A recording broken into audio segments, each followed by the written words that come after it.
ಕಲ್ಲು ಬಿಸ್ನೆಸ್ಸು ಭಾಳ ಜನ ಇದ್ದಾರೆ ರಾಜ್ಯದಲ್ಲಿ. ಕಲ್ಲು ಬಿಸ್ನೆಸ್ ಮಾಡೋದು ಬೇರೆ, ಸರ್ಕಾರದ ರೆಕಾರ್ಡ್ಗಳನ್ನ ತಿದ್ದಿ ಅದ್ರ ಜೊತೆಗೆ ಹಲವಾರು ಅಮಾಯಕರ ಭೂಮಿನ ದಬ್ಬಾಳಿಕೆ ಮಾಡಿ ಧಮಕಿ ಹಾಕಿ ಕಿತ್ತು ಅಲ್ಲಿ ಕಲ್ಲು ಹೊಡೆಯೋದಿದೆಯಲ್ಲ, ಅದು ಯಾರ್ಯಾರು ಮಾಡೋರು ಹೇಳಬೇಕಲ್ಲ. ಕಲ್ಲು ಹೊಡೆಯತಕ್ಕಂಥದ್ದು ಸರ್ಕಾರದಲ್ಲಿ ರಾಯಲ್ಟಿ ಕಟ್ಟಿ ಹೊಡೆಯೋದಿದೆ, ಕದ್ದು ಹೊಡೆಯೋದಿದೆಯಲ್ಲ ಅದು ಯಾರು ಹೊಡಿತಾವ್ರೆ ಅಂತ ಪಾಪ ಡಿ ಕೆ ಶಿವಕುಮಾರ್ ಹೇಳಕ್ಕೆ ಹೇಳಿ. ನೋಡ್ರಿ, ಕಾನೂನು ಬಾಹಿರವಾಗಿ ನಮ್ಮ ಕುಟುಂಬದಲ್ಲಿರಲಿ ಯಾವ ಕುಟುಂಬದಲ್ಲೇ ಇರಲಿ ಮಾಡಿರ್ತಕ್ಕಂಥ ದಾಖಲೆ ಇದ್ರೆ ಬಿಡುಗಡೆ ಮಾಡೋಕ್ಕೆ ಹೇಳಿ. ನಾನು ಹೇಳಿದೆ ಅಷ್ಟೇ. ನಾನಂತೂ ಆ ವ್ಯವಹಾರಗಳು ಯಾವುದೂ ಇಟ್ಕೊಂಡಿಲ್ಲ. ನನ್ನ ಕುಟುಂಬ ಯಾವುದು, ನನ್ನ ಹೆಂಡತಿ, ನನ್ನ ಮಗ, ನನ್ನ ಸೊಸೆ, ನನ್ನ ಮೊಮ್ಮಗ.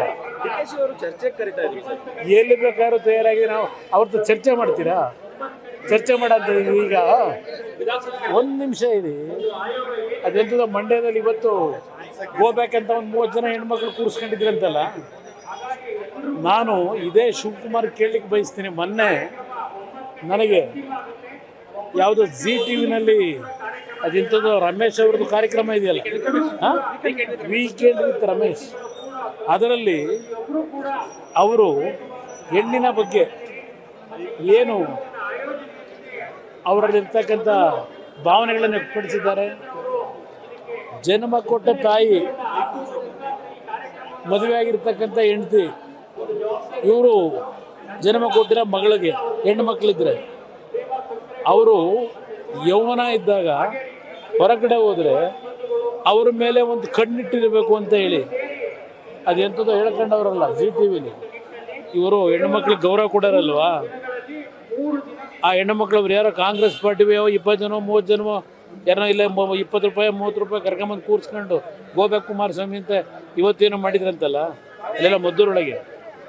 ಆ ಹೆಣ್ಣು ಮಕ್ಕಳಿಗೆ ಪದಕ್ಕೆ, ಆ ತಾಯಂದ್ರ ಪದಕ್ಕೆ ಅವ್ರು ಕೊಟ್ಟಿರೋ ಗೌರವ ಏನು? ತಾಯಿ ಯೌವನದಲ್ಲಿದ್ದಾಗ ಅಂಥ ತಾಯಿ ಮೇಲೂ ಕಣ್ಣಿಡಬೇಕು.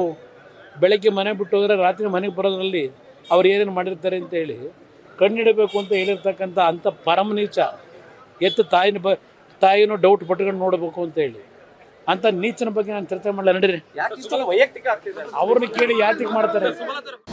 ಅನುಕ್ಷಣದ ಸುದ್ದಿಗಳಿಗಾಗಿ ವಿಸ್ತಾರ ನ್ಯೂಸ್ ಯೂಟ್ಯೂಬ್ ಚಾನೆಲ್ ಸಬ್ಸ್ಕ್ರೈಬ್ ಮಾಡಿ. ಹೊಸ ಸುದ್ದಿಗಳ ನೋಟಿಫಿಕೇಶನ್ಗಾಗಿ ಬೆಲ್ ಐಕಾನ್ ಕ್ಲಿಕ್ ಮಾಡಿ. ಲೇಟೆಸ್ಟ್ ಅಪ್ಡೇಟ್ಸ್ಗಾಗಿ www.vistaranews.com ವೆಬ್ಸೈಟ್ಗೆ ವಿಸಿಟ್ ಮಾಡಿ. ಅಂಗೈಯಲ್ಲೇ ಜಗತ್ತಿನ ಸುದ್ದಿ ತಿಳಿಯಲು ವಿಸ್ತಾರ ನ್ಯೂಸ್ ಕನ್ನಡ ಆಪ್ ಡೌನ್ಲೋಡ್ ಮಾಡಿ.